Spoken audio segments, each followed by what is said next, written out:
का बेटा खेल रहा है, चंद बच्चे खेल रहे हैं। अगर जा रहे हो तो एक बात याद रखो, अपने बेटे को लखते जिगर कह के सीने से ना लगाना, लाडला कह के सीने से ना लगाना, बल्कि नाम लेकर के अपने करीब करना। वो सहाबी रसूल कहते हैं या रसूल अल्लाह आखिर बात क्या है, वजह क्या है? तो नबी फरमा रहे हैं याद रखो, अगर तुम लाडला बेटा लखते जिगर कह के पुकारोगे तो याद रखो उन बच्चों में अगर कोई बच्चा अगर यतीम होगा तो उसका दिल टूटता हुआ नजर आए। और रहमतुल्लिल आलमीन को किसी का दिल टूट जाए ये पसंद नहीं है, इस वजह से उस बच्चे का नाम लेकर के तुम पुकारना। लेकिन जैसे ही हालात के चेहरे को हमने देखा है, गांव गांव को देखा है, भाई भाई को देखा है, बाप बेटे को देखा है, पड़ोसी पड़ोसी को देखा है, मुल्क मुल्क को देखा है, इतना दरार पैदा है कि जिसका कोई जवाब नहीं। याद रखा जाए वो नबी पाक है, यकीनन दुनिया की पे तशरीफ लाए, यकीनन टूटे हुए दिलों को जोड़ने के लिए आपने टूटे हुए दिलों को जोड़ा है। जो टूटे हुए दिलों को जोड़ता है वही नबी पाक की सुन्नत को जिंदा करता है।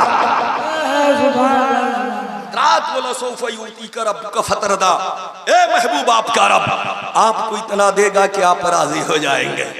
हम तो इतने बेफिक्र है, निडर है कि जिसका कोई जवाब नहीं। महबूब तो मेरे लिए आंसू बहाए, मौला मेरी गुनहगार खताकार उम्मती की बख्शिश फरमा। वाह वाह महबूब तेरे ऊपर सब कुर्बा। महबूब आंसू बहाए, लेकिन वही उम्मती ऐसी है कि इतनी निडर है कि इसे कोई फिक्र नहीं। हजरात निडर के बिना पे आज का मुसलमान और कौम मुस्लिम आज नमाजों से कोसों दूर है, मसाजिद से कोसों दूर है, कुरान से कोसों दूर है, इबादत और रियाजत से कोसों दूर है, इत्तफाक और इत्तेहाद से दूर है, भाईचारगी से दूर है, अपनों से दूर है, बेगानों से दूर है। आज भी कौम मुस्लिम कुरान मजीद के करीब हो जाए, हदीस करीमा के करीब हो जाए, औलिया अल्लाह के करीब हो जाए, कुरान के करीब हो जाए, नमाज पंजगाना के करीब हो जाए, तो आज भी कामयाबी उसके कदमों को चूमती हुई नजर आए। ए महबूब आपका रब आपको इतना देगा कि आप राजी हो जाएंगे।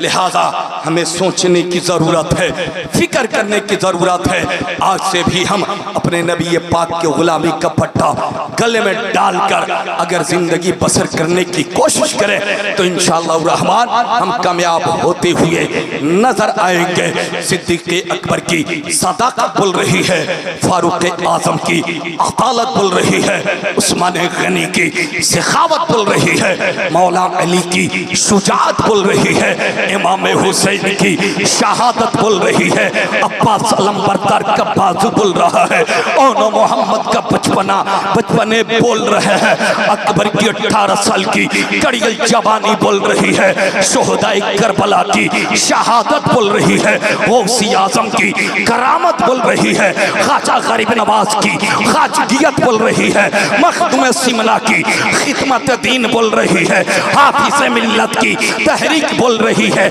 मुजाहिद मिल्लत की हिम्मत बोल रही है, ताजुल शरिया का फतवा बोल रहा है, तरीक़े मुस्तफ़ा को छोड़ना है, वजह बर्बादी इसी से कौम दुनिया में हुई। बेइक़्तिदार अपनी उठी उम्मत के वाली कुफ्र धमकाता है मुस्लिम को, अली को हुक्म दे कि वो लेकर के आए ज़ुल्फ़िकार अपनी। का रब का फतरदा, ए महबूब आपका रब आपको इतना देगा आप राजी हो जाएंगे। लिहाजा मैं कहना चाहूँगा कि आप हम कायनात में बसने वाले मुसलमान अपने नबी पाक से सच्ची अच्छी मोहब्बत करें, तब जा कर के उस ज़मीन के ऊपर भी कामयाब है, ज़मीन के अंदर और भीतर भी कामयाब है। लिहाजा मैं रब काबा की बरगाह में दुआ गो हूँ मौला, कहने सुनने से ज़्यादा हम सबों को अमल करने की तौफीक अता फरमा, इस महफिल पाक को कबूल व मकबूल फरमा। वस्तगफिरुल्लाह रब्बी मिन कुल्लि ज़ंबि व अतूबु इलैहि व मा अलैना इल्लल बलाग। अस्सलाम।